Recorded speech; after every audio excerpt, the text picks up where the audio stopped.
В учебно-производственном центре подготовки персонала энергетики начались занятия. Новый учебный год здесь начали в новом здании, построенном при поддержке Русгидро на средства инвестиционной программы «Якутскэнерго». Теперь это современная образовательная площадка для рабочих и специалистов в области энергетики, что имеет огромное значение для повышения надежности энергоснабжения потребителей региона.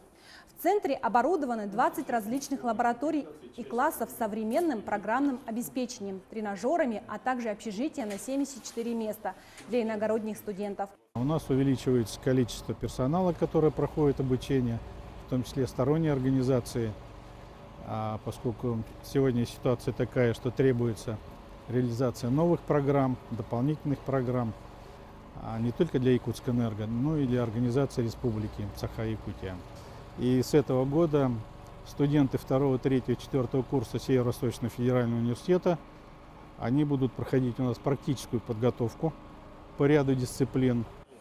Следующим этапом строительства станет обустройство учебно-производственных мастерских и полигона с учебной подстанцией 6-110 киловольт, оборудованием линий разных классов напряжения для отработки навыков по безопасной работе на высоте.